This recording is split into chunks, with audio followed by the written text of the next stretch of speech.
Hello everyone, welcome to my channel. तो आइए अब हम बात करते हैं एक नए टॉपिक के बारे में जिसका नाम है स्प्लीन। बहुत इंपॉर्टेंट टॉपिक है ये। तो इसमें बताया गया स्प्लीन के बारे में कि स्प्लीन जो है वो होता क्या है। The our spleen is the largest single mass of the lymphatic tissues in the body. It's measure about 12 centimetre in length, 7 centimetre wide, 22.5 centimetre thick. It is the situated in left hypochondriac region between the stomach and the diaphragms lateral to the liver. Its weight about 200 mg। तो इन्होंने बताया है कि जो spleen है वो Oval आकार की होती है। ठीक है, तो उसकी शेप जो होती है वो ओवल होती है और ये सिंगल मास का एक पार्ट होता है हमारे lymphatic टिश्यूज का हमारी बॉडी के अंदर। तो इसकी जो मेजरमेंट बताई गई है कि इसकी जो लंबाई है वो 12 होती है, चौड़ाई है वो ये होती है और थिकनेस जो है ये होती है। ठीक है, तो ये सिचुएटेड कहाँ है? हमारे हाइपोकॉन्ड्रियक रीजन में। अब रीजन की मैंने अलग से वीडियो बनाई है, वो उसमें आप देख सकते हैं कि कौन से पार्ट को कौन सा रीजन बोला जाता है। तो ये हाइपोकॉन्ड्रियक रीजन में पाई जाती है। बिटवीन किसके? स्टमक और का जो डायफ्राम होता है उसके बिटवीन पाई जाती है। और लेटरल्स में इसके लीवर यानी कि तिरछी दिशा में इसके लीवर पाया जाता है और जिसका वजन होता है वो 200 mg होता है। तो इसमें हमारा ऑर्गन एसोसिएट देखते हैं हम कि जो स्प्लीन होती है उसके आसपास कौन से ऑर्गन्स उससे अटैच होते हैं।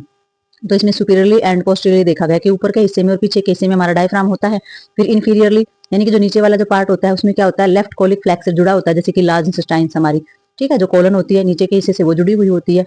और जो हमारा इंटरलिस होता है इसमें आगे की तरफ जो होता है फंडस होता है, स्टमक जुड़ा होता है। जैसे जो हमारा स्टमक होता है तो उसके 3 पार्ट होते हैं, एक फंडस होता है और एक बॉडी होता है और एक एंट्रम्स होता है। तो फंडस यानी कि जो ऊपर वाला सबसे ऊपर वाला जो पार्ट होता है स्टमक का वो उससे जुड़ा हुआ होता है। मिडल में अगर हम देखेंगे तो pancreas and the left kidney. तो पेनक्रियाज और लेफ्ट किडनी जो होती है वो मिड के हिस्से से जुड़ी हुई होती है। और लेटरल में अगर हम देखते हैं तो separated from the 9th, 10th and 11th rib and the intercostal muscles by the diaphragms. तो इसमें बताया गया है कि इंटरकोस्टल मसल्स जो होती है वो क्या होती है? इंटरकोस्टल मसल्स होती है जो हमारी रिब होती है, पसलियां होती है, उनके बीच में पाई जाने वाली जो मसल्स होती है उनको इंटरकोस्टल मसल्स बोला जाता है।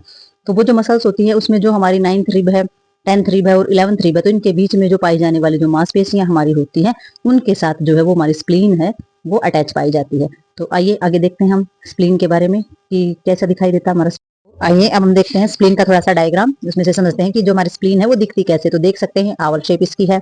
ठीक है, तो इसका इंटीरियर पार्ट में क्या है? गैस्ट्रिक सरफेस है हमारा, जो जो हमारा गैस्ट्रिक इंप्रेशन है वो यहाँ से, हीलियम्स वाला जो पार्ट है वो हमारा यहाँ से, और जो हमारा इंट्रक सरफेस जो है वो इंप्रेशन यहाँ से। जहां जहां से जिधर जिधर से भी जो जो चीजें हमारी हैं, जो सेप्लिक वेन और हमारी सेप्लिक आर्टरी यानी कि जो स्प्लीन के अंदर प्योर ब्लड की सप्लाई करती है, तो प्योर ब्लड जो है वो हमारा यहाँ से जाता है। ये आर्टरी है हमारी और ये वेन है जो हमारे प्योर ब्लड को कैरी करती है।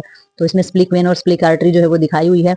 और ये वाला जो रीजन है ये हमारा रेनल को जो है वो इंप्रेशन से और रेनल सरफेस। तो जहां जहां चारों तरफ जो भी ऑर्गन्स जुड़े हुए हैं वो सरफेस हमारे दिखाए हुए हैं और इसके सप्लाई और ब्लड कैसे कैरी होता है वो दिखाया हुआ है। तो कुल मिलाकर हमारा स्प्लीन जो है वो ऐसा नजर आता है। तो आइए अब हम जानते हैं स्प्लीन के स्ट्रक्चर्स के बारे में कि स्प्लीन का स्ट्रक्चर्स जो है वो रेडी कैसे होता है और उसके अंदर क्या पाया जाता है। तो इसमें हमारा spleen consist of the structures connective to tissues framework in the interstices of which is the spleen pulp formed from lymphoid tissues and the numerous blood cells. It is covered by the capsules of the collagens and the elastic tissues and few smooth muscles fiber. तो इन्होंने बताया जो spleen जो होती है वो हमारा consist किया गया है कनेक्टिव टिश्यूज के द्वारा, उसका फ्रेमवर्क बनाया गया है। स्प्लीन जो होती है उसमें पल्प फॉर्मेट होता है जो lymphoid टिश्यूज का होता है हमारे ब्लड सेल्स के अंदर, और जो कवर होती है जो हमारी स्प्लीन होती है वो कुछ स्मूथ मसल्स फाइबर और इलास्टिक टिश्यूज के द्वारा कोलेजन कैप्सूल्स के द्वारा ढकी हुई होती है। तो this later role of the little role of the human spleen. तो हमारा जो बाद का जो स्प्लीन का जो रोल होता है वो थोड़ा सा कम होता है। इसमें जो हमारा parenchyma of the spleen consist of 2 different kind of tissues called white pulp and red pulp. तो इसमें बताया गया है कि जो हमारा जो कंसिस्ट किया गया डिफरेंट 2 पार्ट में स्प्लीन के पार्ट को डिवाइड किया गया है। तो इसमें 2 चीजें पाई जाती है हमारे टिश्यूज को, जिसको व्हाइट पल्प और रेड पल्प बोला जाता है। तो जो व्हाइट पल्प होता है उसका क्या फंक्शन बताया इन्होंने कि immunity at the site of the B cells of the proliferation into antibodies producing plasma cell. तो इन्होंने बताया कि प्लाज्मा सेल्स जो होता है उसके जिसके द्वारा हमारा एंटीबॉडीज प्रोड्यूस होते हैं, तो उसके अंदर जो बी सेल्स और इम्यूनिटी का जो वर्क होता है वो हमारा व्हाइट पल्प के द्वारा किया जाता है। ठीक है, तो इम्यूनिटी का हो गया, प्लाज्मा सेल्स के द्वारा हमारे एंटीबॉडीज इसमें प्रोड्यूस हो गए हैं। ठीक है, रेड पल्प जो है वो क्या करेगा? Causes of the phagocytosis of bacteria. तो ये कारण बनता है हमारे फेगोसाइटिस, बैक्टीरिया के जो फेगोसाइटिस होते हैं उसको बनाने का कारण बनता है। और क्या करता है ये? Warne out damage red blood sales and platelets. और ये क्या कर देता है? ये हमारे रेड ब्लड सेल्स और हमारे जो प्लेटलेट होता है उसको खराब करने का काम ये करता है। तो आइए आगे हम जानते हैं। आइए अब हम जानते हैं स्प्लीन के फंक्शन के बारे में। तो स्प्लीन के जो फंक्शन होते हैं तो उसमें सबसे पहला आ जाता है हमारा फेगोसाइटिस। तो फेगोसाइटिस में क्या हो जाता है? The spleen help to destroy the bacteria and worn out damage red blood cells. तो इन्होंने बताया है कि जो स्प्लीन होता है वो हमारा हेल्प करता है बैक्टीरिया को डिस्ट्रॉय करने में, खत्म करने में, और जो रेड ब्लड सेल्स होते हैं ना, जो डैमेज रेड ब्लड सेल्स होते हैं उनको भी नष्ट करने में ये हमारी हेल्प करता है। सेकेंड इन्होंने क्या बताया है?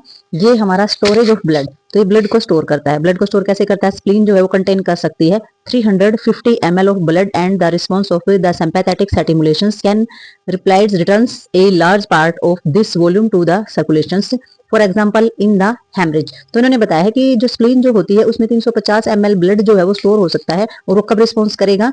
जब इमरजेंसी होती है, सिंपैथेटिक स्टिमुलेशंस, जब बहुत ज्यादा इमरजेंसी होती है हमारी बॉडी को, तो ये रिटर्न कर सकता है ब्लड का जो लार्ज पार्ट है वो हमारा रिटर्न कर सकता है और सर्कुलेशन में ला सकता है, यानी कि हमारी बॉडी के अंदर सर्कुलेट करा सकता है ब्लड। ठीक है। और एग्जाम्पल में इन्होंने दिया हेमरेज, अगर किसी प्रकार की ब्लीडिंग हमारी बॉडी में हो जाती है, इमरजेंसी हो जाती है और ब्लड की कमी हो जाती है, तो स्प्लीन जो है वो ब्लड को रिटर्न कर सकती है।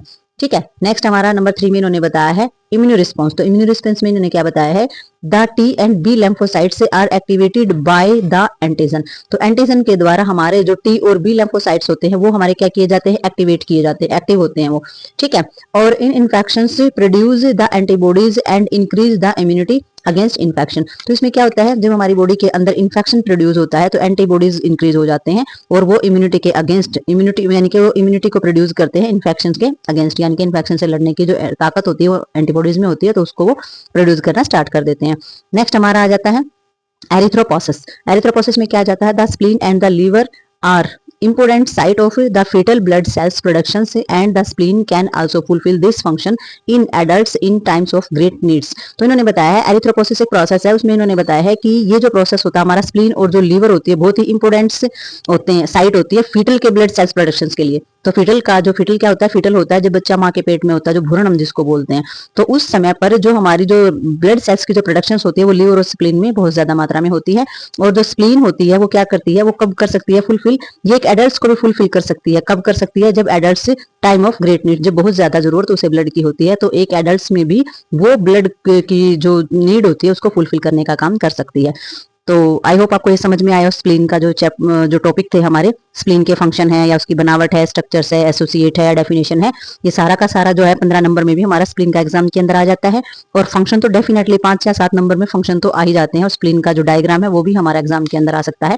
तो पूरा आपने 15 नंबर का जो है रेडी करना होता है, उसमें से 5 नंबर का या 7 नंबर का या 2 नंबर का किस तरीके से देना है वो एग्जामिनर की मर्जी पे डिपेंड होता है। तो आप इस तरीके से अगर इसको पूरे टॉपिक को समझ लेते हैं तो इसमें से कितना ही भी आए एग्जाम के अंदर तो आप प्रिपेयर कर सकते हैं इसको अच्छे से।